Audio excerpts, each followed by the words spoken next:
So, picture this. I woke up one random morning, stumbled bleary-eyed into the bathroom, and there it was, my toothbrush shoved inside the toilet's water tank. Like, completely jammed in there, right where the water fills up. If I'd been awake enough to process it straight away, I probably would have just screamed. But no, first I blinked, then I laughed. I mean, who even thinks to do that, and more importantly, why? I never imagined living with Jamie would turn into this kind of circus act. We'd been friends forever, or at least it felt that way. So when we decided to share an apartment in this random mid-sized city, I thought it'd be chill, you know? Some laughs, shared dinners, maybe a bit of harmless teasing, not toothbrush torture tactics. That morning, after the initial shock, I stood there trying to figure out what exactly had pushed Jamie to resort to dental weaponry sabotage. Did we argue the night before? Did I unknowingly steal the last slice of pizza? Had I invaded some sacred space? Nope. The night had been perfectly normal, or at least uneventful enough that I didn't expect this petty madness as my wake-up call. So yeah, that was just the start. It threw me for a loop, mostly because on one hand I wanted to lose my mind, flip the table, call for backup, and all that jazz. On the other, I kind of had to wonder if I should burst out laughing until I cried, and maybe call his mom? I don't know.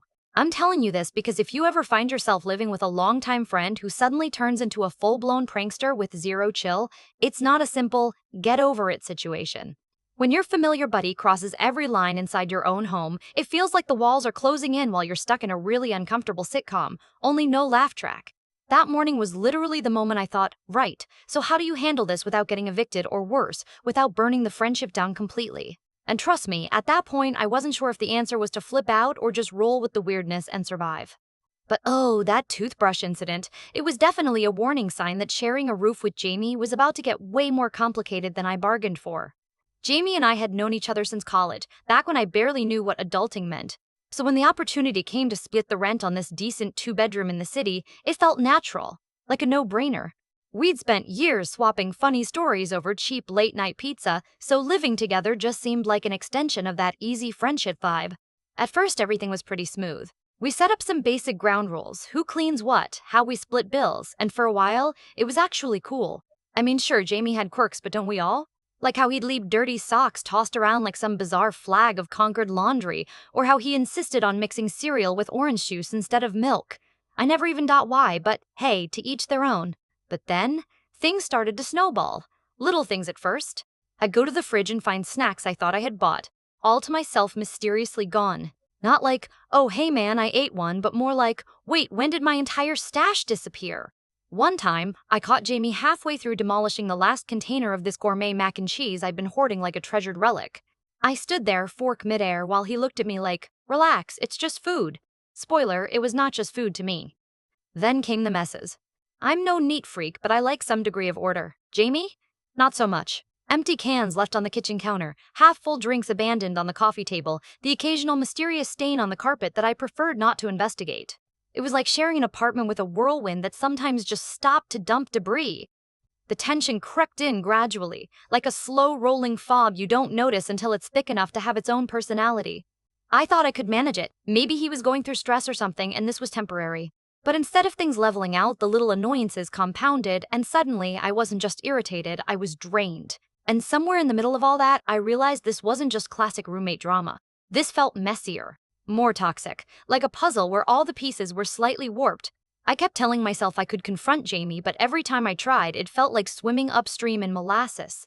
He'd flash that signature grin and shrug off my concerns like I was making mountains out of molehills. But I needed space, physical and mental, and I was starting to feel like my apartment wasn't mine anymore. My sanctuary was turning into a pressure cooker.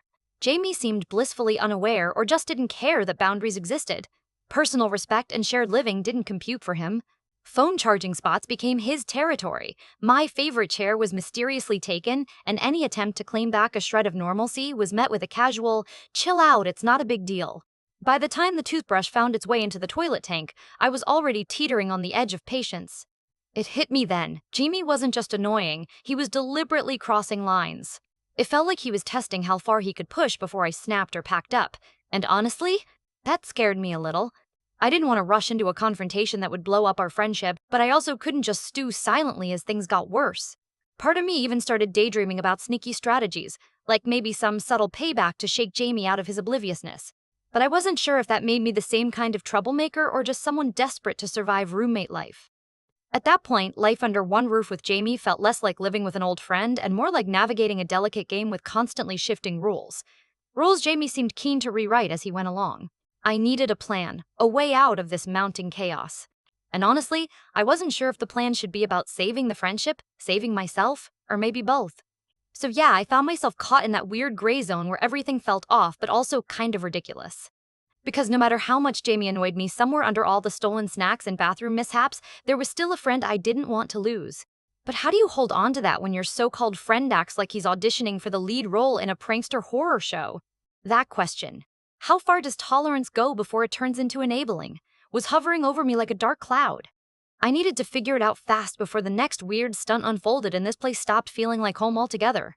I decided to start small at first, hoping some gentle nudges would reset the whole Jamie gone wild situation.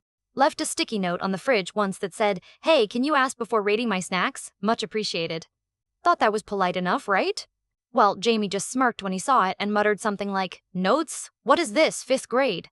Then went ahead and took the last of my favorite chips anyway. Classic Jamie move? So, I tried switching tactics, moved his cereal box to a higher shelf as a subtle hint. Next day, I spotted his shoes swapped with mine outside the front door, muddy and wet. Like, what? I don't even think I understood what message he thought he was sending by that, but it left me scratching my head and wondering if he was just messing with me or sending some cryptic roommate code. When all the hints and hilarious retaliations didn't float his boat, I thought, okay, prank war it is. Played it innocent by replacing his shampoo with honey one day. Imagine Jamie's face after a sticky, slow hair wash.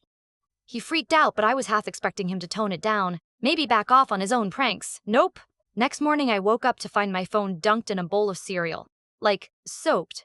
And he actually laughed, saying, "You gotta be quicker than that, man." This whole cycle spiraled fast. From small annoyances to stuff that outright made me uncomfortable, or at least borderline pissed. I mean, one night after a late shift, I came home and found my bed mysteriously rearranged. I didn't even know how someone could manage that without waking me, but hats off to Jamie apparently. He was a stealth ninja in his own right. The best part? He left a note saying, "Thought you'd like a new vibe. Change is good. Change, huh?" I was just hoping for a weekend without random bed renovations. After a while, my attempts to talk got tangled in this weird feedback loop of defensiveness and backfires. One time I sat him down trying to keep it chill and said something like, "Look man, I'm all for jokes, but some lines have been crossed." Jamie shot back with, "Lines? Dude, you're too sensitive. We're friends. Don't take life so seriously." Really? Because a toothbrush in the toilet tank didn't scream serious at the time, but now it felt like the low point in this ongoing battle. I was feeling trapped in my own apartment. It was the one place I expected peace after long days, but now it felt like a prank zone I never signed up for. I started documenting every incident, photos, notes, even little recordings when possible. Not out of paranoia, but because if this was going sideways, I wanted some ammo ready for a serious talk, or even, if it came to that, involving the landlord. And just when I thought things might settle or at least plateau, Jamie decided to drop the ultimate stunt. One Friday night, I came back from running errands to find my entire living room covered in balloons. Not just a few, but a flood, wall to wall, floor to ceiling, and guess what? Each one had a tiny note inside with some goofy jab or friendly roast about me. Messages like, "Too serious and needs to chill," plastered on slips of paper inside shiny latex spheres. I was standing there, balloon pump in one hand, grocery bags in the other, trying to process. It wouldn't have been so bad if that room was empty and I could just pop my way to freedom. But no, this was also my workspace. My spot for reading, chilling, and, trying to keep my sanity. And Jamie? He was standing in the doorway with that grin again, like he'd won some invisible prize. "Thought you could use some brightening up," he said, totally deadpan. Brightening up? I felt like I'd been smothered by about 50 pounds of rubber and sarcasm. It was almost impressive how he managed to turn such a joke into a full-blown invasion of my space. At that moment, I knew subtlety was out the window. So yeah, things had escalated way past annoying. I wasn't dealing with harmless pranks anymore. Jamie was pushing boundaries like we were in some twisted game show, and I was the overwhelmed contestant who hadn't figured out the rules yet. I felt cornered, watching my home transform into this endless prank arena with no pause button. But that balloon invasion? It was the moment I realized I couldn't just endure or joke my way out anymore. Somewhere beneath all the latex and laughs, I had to confront this head-on. Otherwise, I might lose not only my mind, but the friendship itself. What I didn't know yet was how Jamie's next move would force me to make that choice, whether to finally draw a hard line or just throw in the towel and run. Because, trust me, he didn't stop at balloons. Not by a long shot. I laid everything out on the kitchen table, photos of the messes, a timeline scribbled in my notebook, and those balloon notes carefully smoothed flat. I figured if I was going to pull the plug on this madness, it had to be with a plan, something clear and no nonsense. Jamie wandered in, probably thinking it was just another day of me grumbling under my breath until he saw the stack. "All right, man, what's all this?" he asked, trying to sound casual but clearly not expecting a dossier. I looked him square in the eye, holding my breath just a little. "This is all the stuff you've been doing, stuff that's been driving me nuts. The pranks, the mess, the friendly balloon invasions. I'm done letting it slide." For a second, his grin faded, just a flicker, but enough. Then he leaned against the counter and, unexpectedly, said, "Okay." Yeah, I might have gone too far. That hit me harder than I thought it would. Here we were, two grown adults standing over a pile of evidence that could be mistaken for the script of a prank war movie, and Jamie was actually owning up to it. Then, without warning, the conversation shifted. "Look, I guess I didn't realize how much it was bugging you. I thought we were just messing around like usual," he said, rubbing the back of his neck. "But I get it now. You need space, your own headroom in the apartment." I nodded slowly, feeling some weight lift off my shoulders. Yeah, it wasn't just about random jokes. It started messing with how I felt at home. It was exhausting. We spent the next hour hashing it out, what boundaries looked like, what needed changing, and how Jamie could tone down the prankster extraordinaire act without feeling like he was losing his spark. Honestly, it was the most honest talk we'd had in months. No jokes, no veiled comments, just real. And here's the wild part. He actually stuck to it. The next day, I found my snacks, well, untouched. The floors weren't littered with random cans, and, shocker, my toothbrush stayed exactly where it belonged.